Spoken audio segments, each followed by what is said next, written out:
Bonjour à tous, donc je suis Céline Desmarais, professeure à la Haute École d'Ingénierie et de Gestion. Et avec l'équipe, donc dont Manon, Bruno et Cécile, nous avons réalisé, enfin c'est surtout eux d'ailleurs, une recherche sur la question de la transformation vers l'agilité. Et dans ce cadre-là, en fait, la HEIGVD est en partenariat très étroit avec la Fabrique de l'Agilité depuis ses origines et a contribué d'ailleurs à son émergence et à gérer aussi, enfin gérer, c'est un bien gros mot, en tout cas animer, coordonner un réseau d'académiques d'autres organisations pour soutenir la recherche qui est une composante importante au sein de la Fabrique de l'Agilité. Donc comment accompagner la transformation agile ? Pour commencer à aborder cette question, juste un petit film. Avant, j'étais pas sûr de moi, mais en réfléchissant, je me suis dit qu'il fallait vraiment que je parte. Espagne. Il a fallu que je me renseigne à ma fac sur les échanges universitaires européens. Ça s'appelle Erasmus, et c'est un bordel innommable.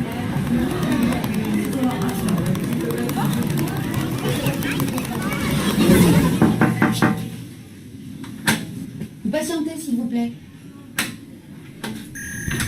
Vous vous demandez qui est Erasmus. J'ai regardé sur internet parce que je savais pas non plus. Et très franchement, j'ai pas bien compris. Pour aller vite, je crois que c'est une sorte de voyageur hollandais vers 1500. Pour m'inscrire à un DEA en Espagne, ça m'a pris 3 mois. C'est au bureau à côté. Vous allez voir ma collègue à côté. Ah ben, j'en viens là, à la seconde. Bonjour, c'est pour une demande de dossier Erasmus. Vous avez votre fiche d'inscription ? Je viens de la récupérer. Il n'y a rien qui est rempli là. Qu'est-ce que vous voulez que je fasse avec ça ? Moi, c'est... Mais je viens de la voir, ils avaient perdu mon dossier, je suis obligé d'en remplir un autre. C'est ça, en attendant, vous êtes vraiment tous pareils. Vous y prenez toujours au dernier moment pour remplir des dossiers qui demandent des papiers qui viennent de... Je l'avais fait, mais ils ont perdu mon dossier, c'est comme pas de ma faute s'ils paument les dossiers. Je voulais juste savoir, c'est quoi les autres papiers dont j'ai besoin pour le dossier, qu'il soit complet. Ouais, bon alors, pour un dossier d'Erasmus, pour un DEA, c'est pas compliqué, ça vous devriez le savoir, c'est sur la petite fiche qu'elle a avec le dossier. Il vous faut l'accord de votre directeur de recherche ici, il vous faut l'accord, la signature de votre directeur de recherche là-bas, il vous faut l'accord de l'université d'accueil, l'accord de cette université, votre carte de mutuelle étudiant, faut que vous me la donniez. Vous êtes à la SMERAP ou à la MNEF ? MNEF. Bon, bah alors dans ce cas-là, il faut aussi que vous alliez au bureau de la MNEF, au bâtiment D, au rez-de-chaussée, pour obtenir le formulaire E111. Oui, bah faites pas. Si vous n'avez pas ce documentaire-là, vous ne pourrez pas vous faire rembourser vos frais médicaux et vos médicaments une fois que vous serez sur place, d'accord ? Donc vous me remplissez tous ces papiers-là, et puis les autres choses, comme tous les dossiers, il faut un CV, une lettre de motivation, l'intitulé de votre DEA, enfin toutes ces choses-là, et puis voilà. Tout ça. Je sais pas pourquoi, d'une façon générale, le monde est devenu un tel bordel. Je sais pas si c'était obligatoire que le monde devienne ça. Tout est compliqué, mal foutu, pas rangé. Avant, il y avait des champs avec des vaches, des poules. Tout était beaucoup plus simple.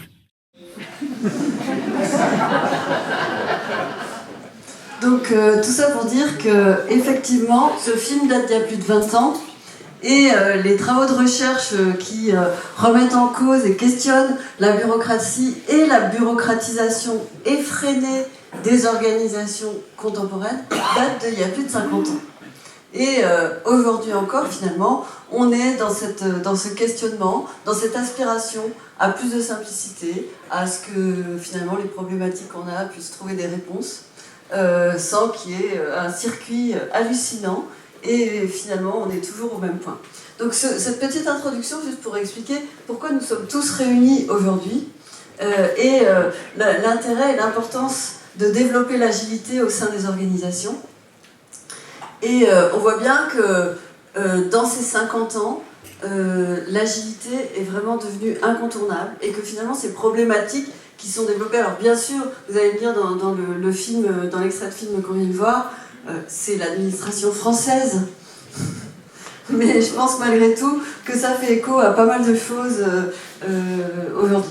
Et donc, pendant ce temps-là, les besoins de l'environnement finalement a continué à évoluer. vers toujours plus de volatilité, d'incertitude, de complexité, d'ambiguïté. C'est le fameux acronyme VICA ou VUCA qui est très souvent mobilisé pour parler d'agilité et qui justifie en fait que les modalités bureaucratiques ou simplement très organisées, très centralisées, très planificatrices au sein des organisations ne puissent plus fonctionner. Et parallèlement à ça, l'aspiration des individus, à la fois les collaborateurs, mais aussi les clients, à être plus autonomes, à être actifs, partie prenante et à trouver du sens, ne fait que se développer. Et donc ça fait une pression très forte sur les entreprises et les organisations, même si c'est important quand même de préciser que toutes les entreprises, toutes les organisations n'ont pas forcément le même environnement. Certaines ont un environnement plus instable et d'autres ont un environnement plus stable. Et donc cette pression vers l'agilité n'est pas la même partout. Mais ça n'empêche que la montée en puissance de ce besoin d'agilité au sein des organisations, c'est vraiment un phénomène inéluctable aujourd'hui. Donc au sein de la fabrique de l'agilité, on a essayé de donner quelques définitions, quelques cadres à cette question de l'agilité qui, comme ça a été évoqué précédemment, c'est une question un peu floue qui peut être mobilisée très largement avec des sens très différents, du style « soyez agile » pour dire « faites ce que je veux » et sans discuter, par exemple. Et donc, nous avons défini l'agilité organisationnelle comme la volonté de développer la réactivité dans l'organisation en s'appuyant sur l'intelligence collective de collaborateurs autonomes, c'est-à-dire avec l'accent finalement à la fois sur l'autonomie, mais cette autonomie inscrite dans un collectif de travail, afin de créer une valeur globale et de répondre aux besoins des parties prenantes, c'est-à-dire dans un objectif qui dépasse finalement la simple performance financière et qui s'inscrit d'une manière plus large dans une performance plus globale. Cette agilité, si elle est recherchée par les entreprises et les organisations, c'est aussi parce qu'il y a quelques exemples de précurseurs qui ont montré des avantages et des gains importants à développer l'agilité. Alors c'est pas facile à mettre en lumière parce que c'est tellement multidimensionnel que quand une organisation se lance là-dedans, c'est pas toujours évident de montrer les bénéfices qu'elle a pu en tirer. Il y a ce tableau qui a été fait par la direction interministérielle de la fonction publique française en 2019 et qui répertorie un certain nombre de bénéfices dont certains sont quand même assez significatifs, comme par exemple un chiffre d'affaires multiplié par 3 ou un absentéisme diminué de 60% dans certains cas. Donc c'est vrai que c'est pas toujours facile d'obtenir ces chiffres, mais c'est important de se rappeler, avant de réfléchir aux difficultés de la transformation vers l'agilité, que si on fait ça, c'est pas juste pour s'amuser et qu'il y a vraiment des gains fondamentaux qui sont dans la ligne de mire. Et donc, finalement, aller vers l'agilité, c'est un souhait de nombreuses organisations. Ça fait l'objet de démarches assez variées, mais en même temps, ça suscite beaucoup de questionnements, beaucoup d'incertitudes, parce que c'est difficile de savoir par quoi commencer, où aller. C'est pas un chemin clair, c'est pas un chemin où tout le monde sait comment y aller et où y aller. C'est la raison pour laquelle nous avons mis en exergue cette question de la transformation, mais aussi parce que finalement, la transformation vers l'agilité, pourquoi elle est complexe? C'est parce qu'elle est multidimensionnelle. Et ce petit modèle-là, que nous avons appelé les 3 P, pilotage, processus, personne, c'est un modèle qui explique finalement quelles sont les dimensions sur lesquelles on agit quand on veut développer l'agilité. Donc la première dimension, c'est le pilotage, c'est autour de la gouvernance, avec l'idée de développer une raison d'être évolutive, principe de subsidiarité, c'est-à-dire l'idée que finalement c'est la personne qui fait, qui doit pouvoir avoir les moyens de faire, et que donc la décision doit pouvoir être prise au niveau où elle est mise en œuvre, des systèmes d'information ouverts, des outils de performance collective, etc. etc. Deuxième niveau d'action sur l'agilité, les processus. Alors c'est à la fois en développant des méthodes de travail efficaces, avec des rôles clairs, mais aussi en permettant l'amélioration continue, en permettant la transformation, l'agilité, donc par exemple en favorisant l'expérimentation, les itérations, des processus transversaux. Et puis, troisième niveau, c'est la question plutôt de la culture de travail, donc les personnes, avec l'idée de développer l'intelligence collective, la confiance, un leadership soutenant ou habilitant, et des capacités de communiquer. Et donc on voit bien que tout ça c'est un très très vaste programme et que ça, c'est rare finalement les transformations qui vont chercher l'organisation dans l'ensemble de ces dimensions. Et c'est le cas de la transformation agile, et c'est pour ça que cette transformation pose autant de questions et suscite autant de réflexions. Et donc, pour essayer d'apporter quelques éclairages sur la transformation agile, nous allons, donc l'équipe va vous présenter d'abord une revue de littérature qui a été faite sur un ensemble d'articles scientifiques et d'ouvrages qui traitent de l'agilité et de la transformation agile. Donc c'est Cécile qui va s'en charger. Ensuite, Bruno va présenter une recherche par entretien qui a été réalisée tout récemment auprès d'entreprises de Suisse romande qui ont développé l'agilité. Et enfin, Manon apportera un dernier éclairage en mettant l'accent sur le fait que cette transformation, c'est un changement culturel.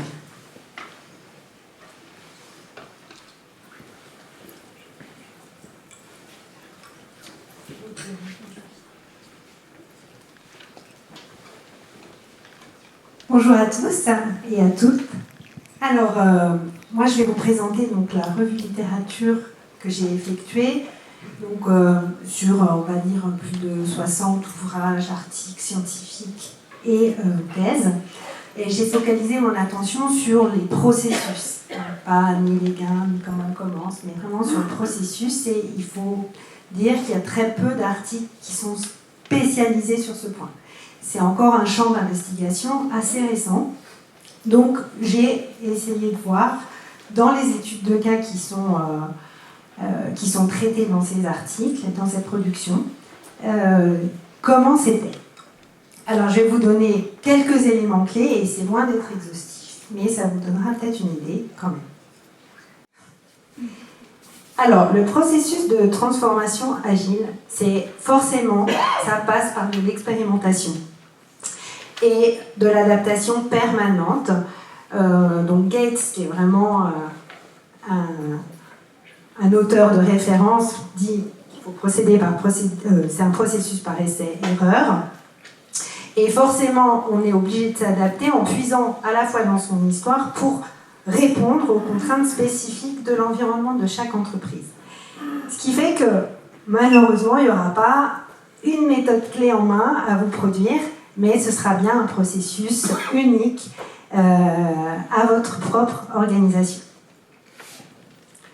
Alors, le processus, il est non linéaire et il n'est pas facile. Hein. Le chemin, il est sinueux, donc fait de montée, de descente, ça prend du temps. Et parfois, il faut savoir revenir sur ses pas et emprunter une autre voie, c'est-à-dire qu'il y a des crises. Les crises peuvent être source d'apprentissage. Parfois, effectivement, il faut savoir revenir en arrière quand, par exemple, vous avez besoin de sécuriser un collectif qui est en souffrance. Donc, par exemple, avec le retour de la figure du manager. Et puis, en termes de temps, c'est vrai que dans la littérature, dans moi, ce que j'ai perçu, peut-être que vous avez d'autres expériences, il faut un minimum de 3 ans avant qu'il y ait des pratiques un peu ancrées dans l'organisation. Après, il peut y avoir aussi des retours en arrière un peu plus radicaux, avec le retour d'une organisation organisationnelle, ce qui n'empêche pas de rebondir par la suite. Alors, ce chemin, il est pavé d'embûches, et notamment au niveau individuel. Qu'est-ce qui peut se passer ? Alors, les éléments qui peuvent freiner la transformation, ça va être une surcharge de travail trop importante pour les salariés qui font que le changement, ils n'arrivent pas à l'absorber. Le sentiment de solitude, c'est au départ, on fait confiance aux compétences des salariés, sauf que certains peuvent se sentir livrés à eux-mêmes et du coup, ça peut freiner leur engagement. Concernant le sentiment de déclassement, ça va pouvoir être vécu notamment par les managers qui vont avoir du mal à prendre une posture de coach. Et puis, concernant le manque de reconnaissance, par exemple, c'est vrai que ça demande beaucoup d'engagement. Hein, pour ceux qui ont tenté l'aventure, ils le savent. Ça demande beaucoup d'engagement, mais à un moment donné, s'il n'y a pas de marques de reconnaissance qui ont été anticipées, l'engagement peut s'essouffler. Donc ça, c'est un peu les risques au niveau de l'individu. Et au niveau du collectif, il se trouve qu'une structure, on va dire, traditionnelle, hiérarchique, elle a aussi son intérêt du point de vue des règles et de la sécurité, une forme de sécurité et de gestion des conflits. Or, dans un début de processus, il peut y en avoir qui sont accrus.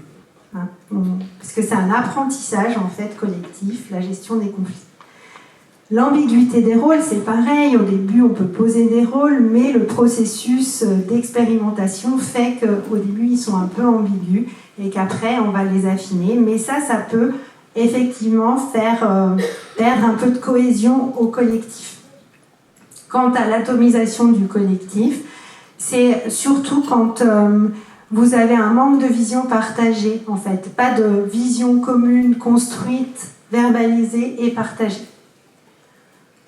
Après, au niveau organisationnel, c'est vrai que transformer son organisation, ça demande de l'accompagnement, ça demande de la formation, ça demande donc du temps et il peut y avoir une baisse de productivité. Un turnover aussi pour tous ceux qui n'ont pas adhéré à ce mouvement. Et le processus, il peut être freiné par une hiérarchie fantôme, c'est-à-dire une sorte de réminiscence d'anciens systèmes hiérarchiques dont on a du mal à se départir. Alors, autre élément sur le processus, c'est une organisation, elle peut choisir d'agir d'abord au niveau local ou au niveau global, en agissant soit par tâtonnement, soit par basculement. Donc il peut y avoir, on peut commencer au niveau local avec une équipe pilote et ensuite le développer à l'échelle d'un département, puis ensuite à l'ensemble de l'organisation. Mais il n'y a pas de processus clé en main, c'est ce que je vous disais, ça dépend de chaque organisation. Et il peut y avoir aussi des revirements, comme par exemple, je vais vous donner l'exemple du ministère belge des Transports, qui a décidé de basculer complètement dans une organisation, une nouvelle organisation de 1300 collaborateurs, et puis finalement, ils sont revenus en arrière et ils font plutôt des expérimentations au niveau global, mais moins radical. Alors, pour Dubé et Veil, quand on passe de zéro à changement de l'ensemble de l'organisation, c'est un processus qui est brutal, déstabilisant et vécu comme une marche forcée. C'est pas le plus facile. Mais ça dépend toujours aussi des environnements, en fait, de la taille, de la maturité, de l'entreprise et de son contexte. Alors là, je vais vous parler des phases que j'ai pu identifier dans la littérature. Pareil, il n'y a pas vraiment... il y a 3 phases qu'on retrouve systématiquement, mais tout dépend du moment où on observe le processus. Donc là, on a décidé ensemble de vous donner ces 6 phases. Donc l'éveil, l'engagement, l'analyse, l'initiation, l'expérimentation, l'ancrage qui sont dans un processus itératif. Et je vais laisser maintenant la parole à Bruno qui va vous illustrer un peu tout ça avec l'enquête de terrain. Alors bonjour à tous. Moi, je vais vous parler des expériences romandes. Donc avec ma collègue Gaëlle qui est juste là-bas, on est allé sonder un petit peu les organisations en Suisse romande pour comprendre comment se passe ce processus en dehors de la théorie dans la pratique. Voici donc ce qu'on a fait. On a fait des entretiens qualitatifs semi-directifs auprès de 33 organisations, membres et non membres de la fabrique de l'agilité, à travers des entretiens qui ont duré entre 1 et 2 heures. Voici l'échantillon. Donc il y a 33 organisations. On remercie d'ailleurs d'avoir participé à cette enquête, dont 9 qui sont des organisations qui font du consulting ou du coaching. Donc je vais m'inscrire dans la continuité de ce qui a été présenté par ma collègue Cécile, en allant dans le détail de chacune de ces phases, et puis vous raconter un petit peu ce qui m'a été dit. Donc la première phase, c'est la phase d'éveil. Finalement, c'est la motivation qui va pousser les organisations à se lancer dans cette transformation, qui est une transformation qu'on a vue qui est massive. Ces motivations, elles peuvent être diverses, soit c'est des motivations internes, soit c'est des motivations externes. Et quand il s'agit de motivation interne, c'est un petit peu l'organisation qui se regarde dans un miroir, puis qui arrive à trouver finalement un besoin de changement. Et cette identification du besoin, elle peut faire peur. Et c'est un peu ce qu'on voit ici. Ça peut faire peur. Et les motivations, elles sont différentes. Donc ça peut être l'idée d'accroître le bien-être des collaborateurs, d'accroître la productivité. Et puis ce qu'on a observé, c'est que dans des organisations qui ont une vocation sociale, ou qui sont des ONG, en général, elles vont essayer de se tourner vers de la gouvernance distribuée pour être en lien, pour chercher un alignement entre la raison d'être et leur manière de s'organiser. Quand il s'agit de motivation externe, c'est l'organisation qui va regarder par la fenêtre finalement, puis qui va essayer de trouver des besoins ou des motivations dans son environnement pour entamer cette transformation. Et là, on a de nouveau pas mal d'éléments. On a ce fameux environnement VUCA auquel il faut s'adapter. Et ça a été le cas de ces deux entreprises, Softcom et Gamadia, qui, les deux, sont dans le domaine informatique et qui ont dû assez rapidement devenir agiles parce que leur contexte le demande. Un autre élément, c'est que cette transformation, elle peut venir soit du haut, soit du bas. Et parmi les 24 organisations, donc j'ai soustrait les organisations consultantes, il y en a 20 dont le mouvement est arrivé par le haut, par des leaders, des leaders, des membres de la direction, qui ont poussé pour que l'organisation se transforme.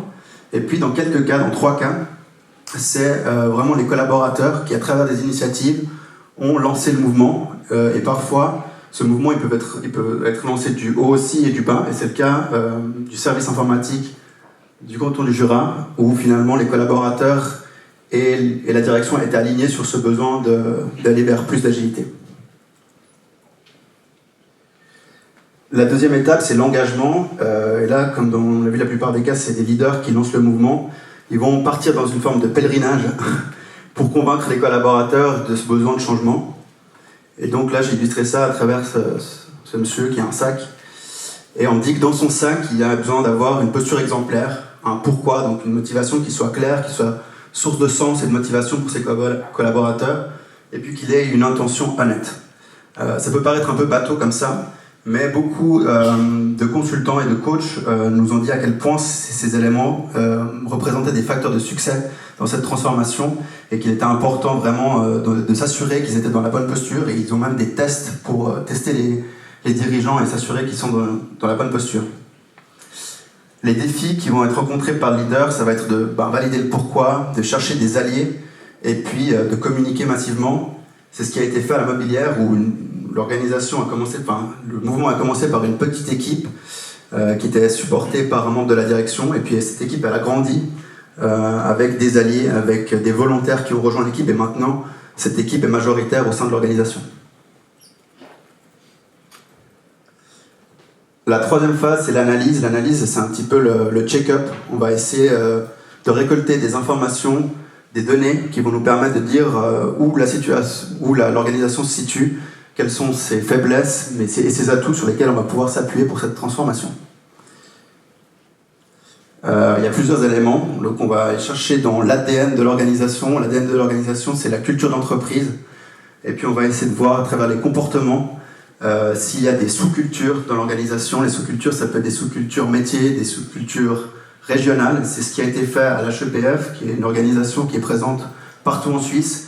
Et pour cette organisation, c'était très important d'aller identifier quelles étaient les spécificités des cultures romandes, de la culture tessinoise, pour pouvoir créer une stratégie qui soit vraiment inclusive de ces différences culturelles.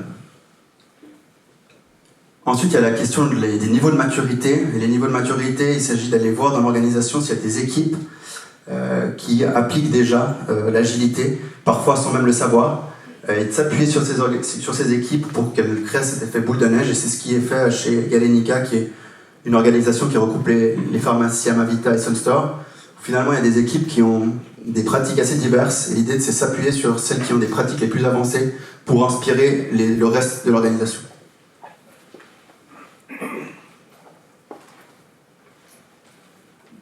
La quatrième phase, c'est l'initiation. Là, on est vraiment on s'apprête à passer en mouvement. Et là, il y a 3 éléments essentiellement qui sont importants. C'est la question de la vision, c'est la formation et l'accompagnement. La vision, voilà, c'est un classique. Il faut qu'elle soit forcément construite, co-construite avec les collaborateurs. Il faut qu'elle s'inspire de différents modèles. Et les plus connus, on les connaît, c'est holacratie, sociocratie. Il y a aussi un autre modèle qui s'appelle Spotify, qui a inspiré la société Softcom, qui s'est vraiment calqué sur ce modèle-là au départ. Et puis au fur et à mesure des années, ils ont vraiment réussi à créer leur propre modèle. Ils ont questionné ces modèles-là, puis ils ont vraiment réussi à adapter le modèle et à créer vraiment le modèle qui s'adapte le mieux à leurs besoins, à leur contexte. Et c'est vraiment, je pense, ça l'enjeu. C'est pas de se baser sur un modèle prédéfini, mais vraiment de travailler et d'adapter un modèle à son propre contexte. La question de la formation, c'est vraiment un point crucial, et je dis pas ça parce que je travaille à la GVD, mais c'est vraiment le cas. Ce qu'on a vu, c'est qu'il y a l'enjeu à travers la formation, c'est surtout les compétences soft, les soft skills, qui sont de l'ordre de la posture, du mindset agile, on appelle ça souvent. Et puis les éléments qui sont sortis, c'est le leadership, la capacité d'écouter activement, le feedback. Et c'est un élément tellement important que dans certaines organisations, et c'est le cas chez Loico et Editis, on a internalisé la formation et puis on donne des formations, des modules de formation aux collaborateurs quand ils rentrent dans l'organisation, mais aussi à des collaborateurs qui sont là depuis un certain temps. Enfin, il y a la question de l'accompagnement. On a vu que l'accompagnement, il divergeait selon le niveau de maturité de l'organisation. Et puis, au départ, quand l'organisation est peu mature, on va faire appel à des consultants externes qui vont guider, qui vont proposer des outils. Et puis, on va internaliser ce rôle de consultant, on va créer des rôles de change manager. Ces change managers, ils vont incarner la gestion du changement, et petit à petit, dans cette 3e phase, ces compétences-là, on va essayer de les démocratiser et de faire que finalement les managers, mais aussi les membres des équipes, puissent être à leur tour des change managers. Et puis il y a la fameuse phase de l'expérimentation. Je pense qu'on est tous d'accord pour dire que c'est la phase la plus importante. Ici, on va chercher à itérer, on va aussi chercher à capitaliser sur des gains rapides, les fameux quick wins. Et puis, ça, ce qui va être important dans cette phase-là, ça va être de pouvoir se relever. C'est pas toujours facile.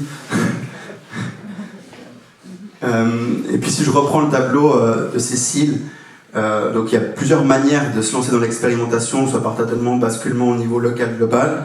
Et puis, si je prends l'exemple de l'État de Neuchâtel, il y a une équipe qui s'appelle l'Office de l'organisation qui a mis en place des pratiques très innovantes, notamment d'organisation par cercle, par rôle. Eux, ils constituent vraiment une petite bulle dans un environnement très rigide, comme vous pouvez l'imaginer, une structure étatique.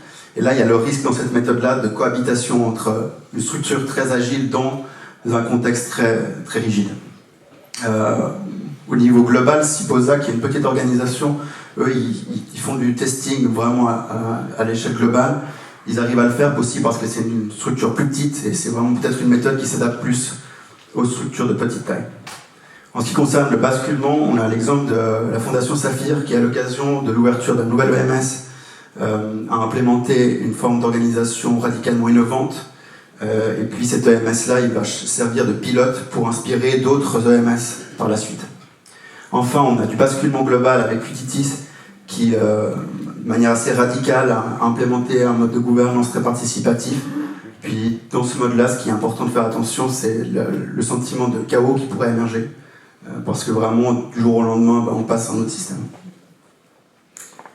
Les pratiques qui ont été mentionnées sont très diverses. Ça va de la gestion de projet, agile, Scrum, Safe, des pratiques qui concernent l'évaluation jusqu'à la rémunération. On a vu que la rémunération, c'est souvent un sujet qui est peu traité par les organisations, mais qui revient très souvent, qui est porté par les collaborateurs assez tôt dans le processus de transformation. Je vous laisse réfléchir à ça. Des erreurs fréquentes qui sont revenues, c'est ce qui concerne le rôle de la culture d'entreprise et comment les sous-cultures peuvent impacter le processus de transformation. Ça, c'est important de vraiment de l'importance à la culture, même si c'est quelque chose d'un peu flou. Il y a la question du mindset, des compétences que j'ai citées avant, qui ne sont pas forcément acquises par les collaborateurs. On sait que ça prend du temps de les acquérir. Et puis, il y a un manque d'investissement en temps, en énergie, en argent, pour un processus qui est d'une telle envergure.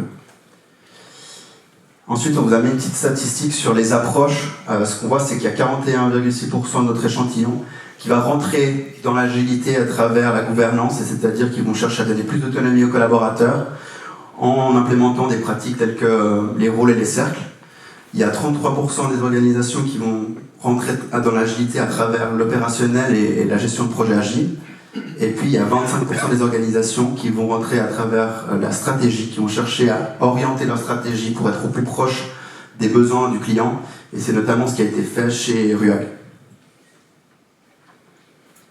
Et puis dernière phase, c'est la phase d'ancrage où là on va essayer de pérenniser les expériences qu'on a mis en œuvre. Et donc là il y a le fameux cockpit, on va faire de la rétrospective et UCB est très bon pour ça, ils ont énormément d'indicateurs, des indicateurs de diagnostic et ils travaillent beaucoup sur des indicateurs de pilotage. Et ce qu'on a vu, c'est que pratiquement toutes les organisations sont vraiment dans cette recherche d'indicateurs, d'essayer de montrer comment la transformation elle se passe et de mettre en valeur cette transformation. Donc c'est vraiment un chantier, les indicateurs. Ensuite, il y a le renforcement des acquis, des compétences. On a vu que le ECO, à l'occasion de ses 10 ans, a fait une mise à jour de sa constitution. Donc c'est important aussi de valoriser ce qui a déjà été fait.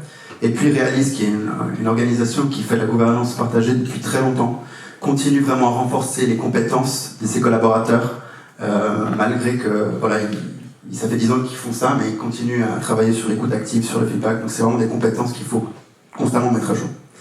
Enfin, il y a la prospective, c'est l'idée de continuer à trouver des opportunités et de faire perdurer ce cercle qu'on a vu. Et là, l'HEPF a mis en place des plateformes d'échange où les collaborateurs venus d'horizons divers, de métiers divers, peuvent identifier des problématiques et trouver des solutions ensemble. Et ça, c'est aussi très important. Donc voilà, en résumé, vous avez vu ce qu'on considère comme étant les 6 étapes majeures de cette transformation. Je vais laisser la parole maintenant à Manon. Merci beaucoup. Donc comme vous pouvez voir, on a un peu changé le programme initial qu'on avait prévu. Dans le programme, on avait annoncé une table ronde. On s'est rendu compte en fait avec le travail qu'a mené Cécile, Bruno et Gaël, qu'il y avait vraiment une richesse à le faire bien, de vous le partager.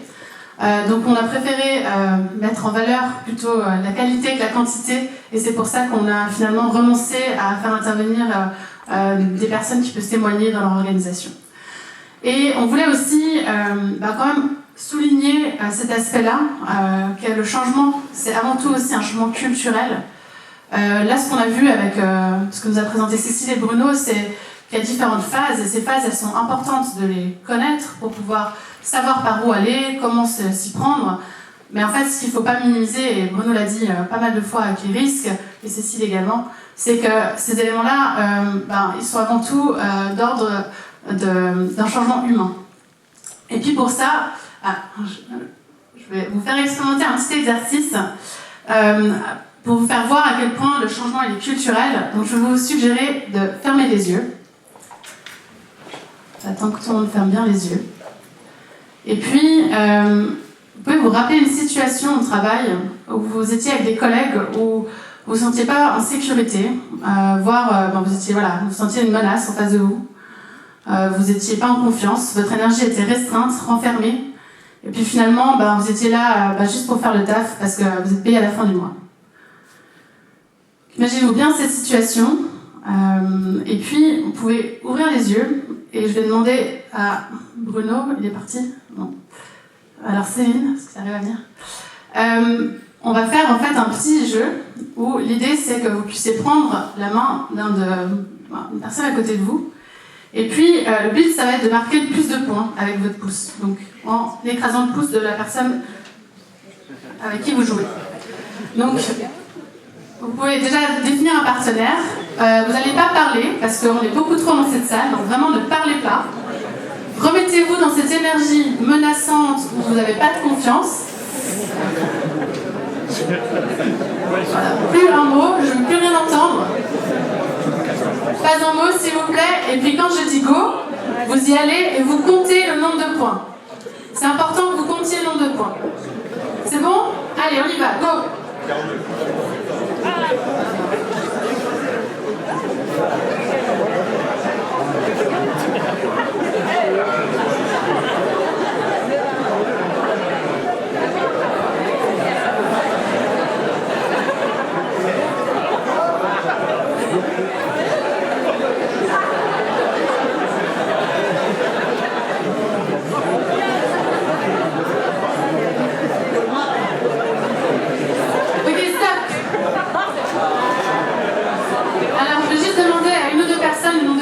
Se représenter.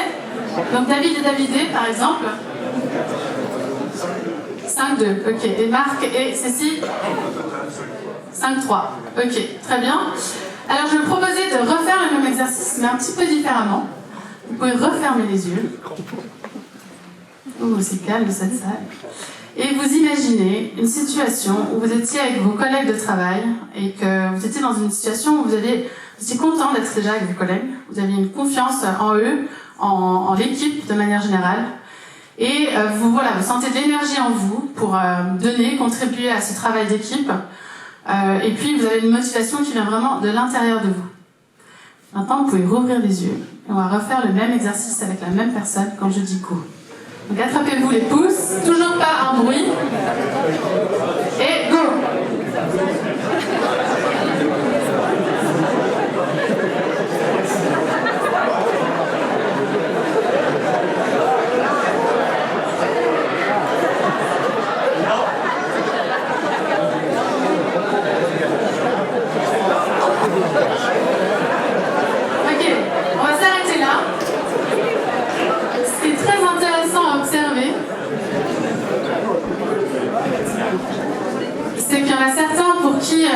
La visualisation de l'énergie de confiance a très bien fonctionné et pour d'autres un peu moins. Je demandais à Anne et Raphaël combien vous avez de points. En tout ou chacun? Chacun. On en a plein en tout dans le deuxième exercice. Ah, il y en avait plus? Beaucoup plus. Tu peux nous dire pourquoi? Parce qu'on avait envie de collaborer. Ah tiens. Surprise. Ce qui est intéressant, c'est de voir qu'en fait, on est vraiment conditionné par notre environnement. Et comme vous pouvez voir, en fait, cette bataille de pouces, on la connaît peut-être depuis longtemps. Hein. Donc on est habitué à être plutôt dans une énergie combative. Or, ce qui se passe, c'est que si on adopte une énergie collaborative, eh ben, on se rend compte qu'on peut marquer beaucoup plus de points. Parce que les règles du jeu, c'était quoi? C'est de marquer des points. Le maximum de points. Et c'était pas d'écraser l'autre, en fait. Petite leçon. Donc ça montre à quel point en fait on peut être conditionné par notre environnement et c'est quelque chose que en fait dans notre société on est plutôt amené dans une énergie combative ou compétitive plutôt que collaborative. D'ailleurs les jeux de société collaboratifs c'est plutôt récent et ça donne un petit peu de réflexion.